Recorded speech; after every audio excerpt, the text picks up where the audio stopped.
Hey everybody, Brendan here, welcome back to another video. Today we're going to be continuing with the London system, and I'm going to play this on move 2 this time. So we see e6, I'm thinking of e3. They might play bishop d6, and that's exactly what's happening here. So normally I've been playing one way, which is just to take. Sometimes I'll play bishop g3. This time I'd actually like to change things up and play this move c3. Now why would I do this? Well, the idea here is we're actually trying to take advantage of this e5 square as soon as possible. I'm going to play knight to d2 here. I want to leave this knight on f3, so there's no knight h5 business. And now, again, what we're going to do is we're actually going to try to take advantage of this e5 square with knight to f3, eventually bringing a piece to e5, and try to say that there is a lot of initiative on this file. What my opponent could be doing here is trying to potentially castle long, so g5 comes. But just in case if that's actually going to happen, I'm going to play this move a4. This is a good move just to throw in, just in case if our opponent's thinking this.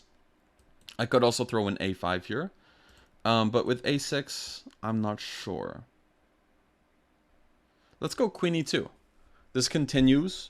And queen e7 kind of telegraphs that they are actually thinking of castling long. I'll play g3 just to see. It looks like we will be castling short regardless. They castle short, and this is why we wait to castle, because now g5 would not make a lick of sense. Castle. And we're going to play moves like knight to e5 and really try to take advantage of this e5 square. This is why we would allow them to take on f4 in the first place. So I could play this with bishop to c2 here. I'm not scared of f6 because then we can go queen to d3. f5, we just create a huge weakness here.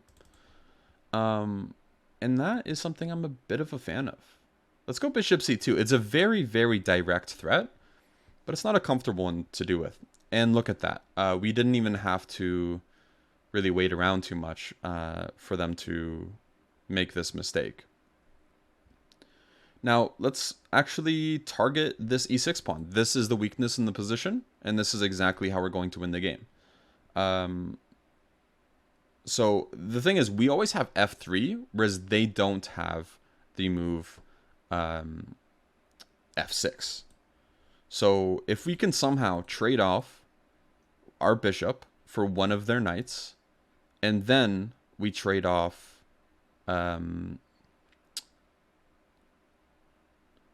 my apologies. And then we trade off one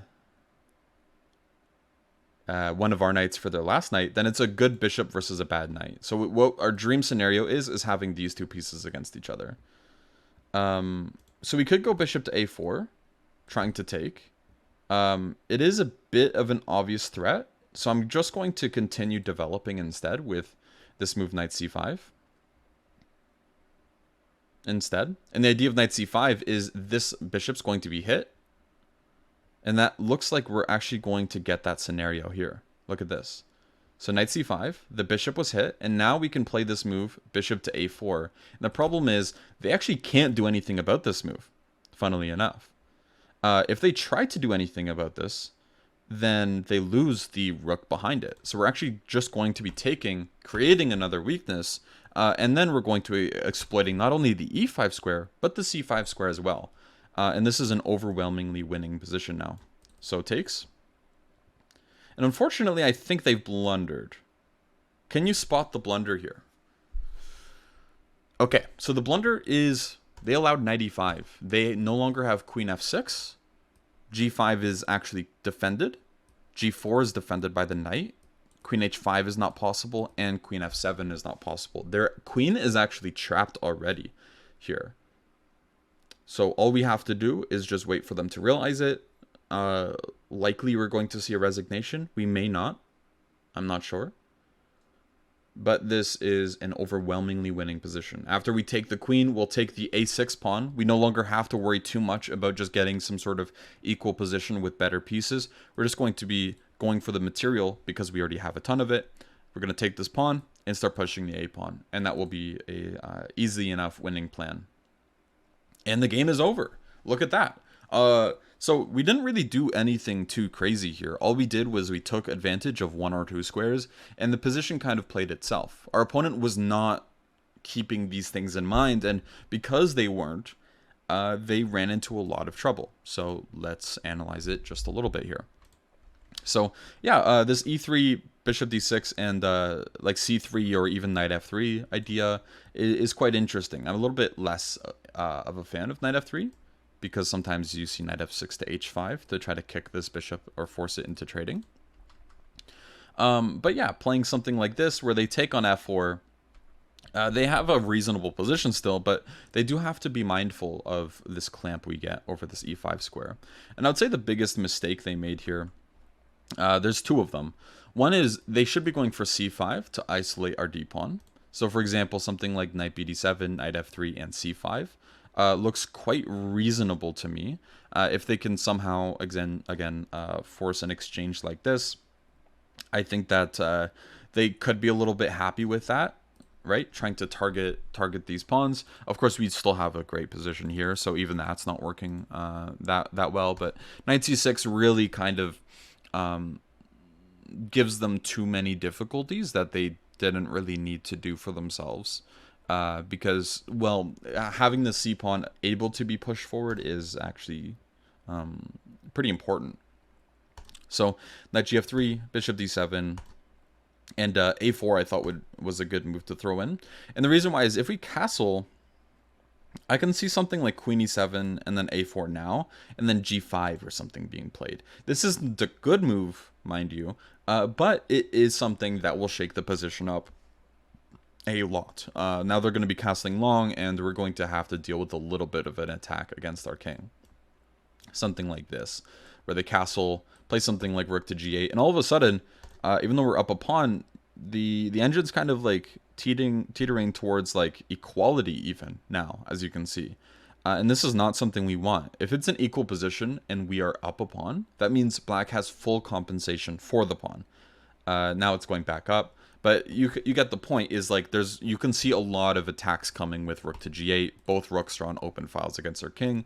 This could be a problem. So that's why I was waiting with moves like a4 first, because if they end up castling short, it's not really a problem for us. a6 also, we don't really mind. Queen e2 is another waiting move. Again, just avoiding any g5 and then taking on g5. Because now if g5 and takes on g5, well, we haven't really castled yet, so it feels like this is way too premature. We can always play moves like h4, and we might even be able to castle long ourselves. Even though it is a little scary, it's actually possible to play, and keeping that in mind is quite nice. So queen e7, g3, again, we have a lot of different moves we can make to improve our position, to avoid them just immediately playing g5 and castling long. Again, g5 is a little bit premature because we haven't really castled that way yet. So now that after they castled, they don't really have that option, so there's less complications to worry about. Castling is totally fine, and now we just have a positionally better position.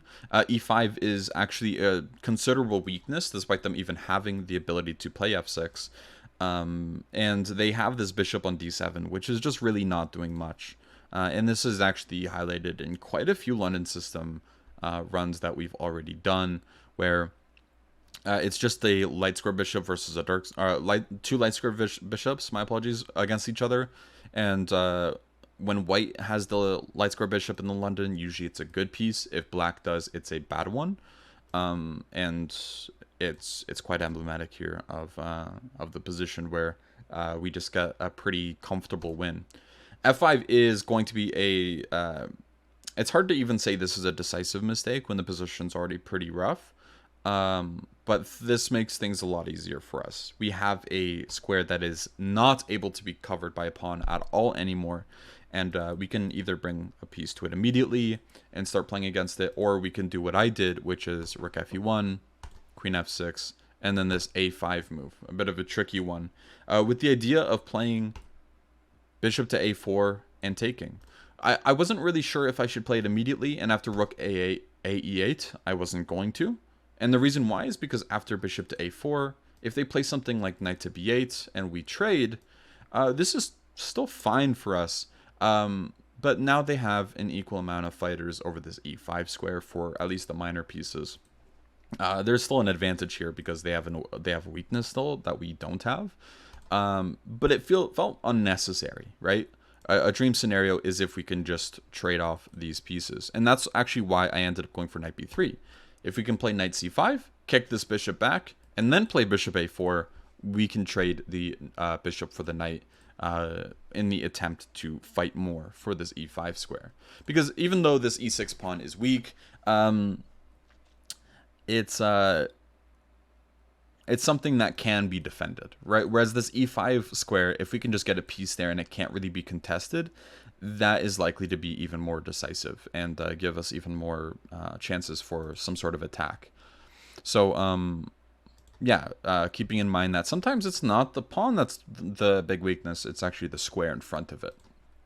So, queen g6, knight c5, and we get exactly what we wanted. The engine, the eval, just keeps going up and up, despite it being equal material, and it's for good reason. These exact things that I mentioned. This square is quite weak. This pawn is very weak. If they have to play something like bishop to c8 and allow bishop to a4, there's just too many problems in the position. And as you can see, the evaluation keeps going up and up, especially after bishop to a4. It started raising even a little bit more. Because it realizes we're just going to be able to take this knight. And yeah, and funnily enough, they trapped their queen, and that was the game. So keep that in mind. Be very, very focused on positional factors in your games. If you allow them to take on f4, that means you're trying to go for a grip on the e5 square. And what are the consequences of doing something like that, right? Keeping all of these things in mind is very, very important. So anyways, I hope you guys enjoyed this video, and I will see you in the next one. All right, bye-bye.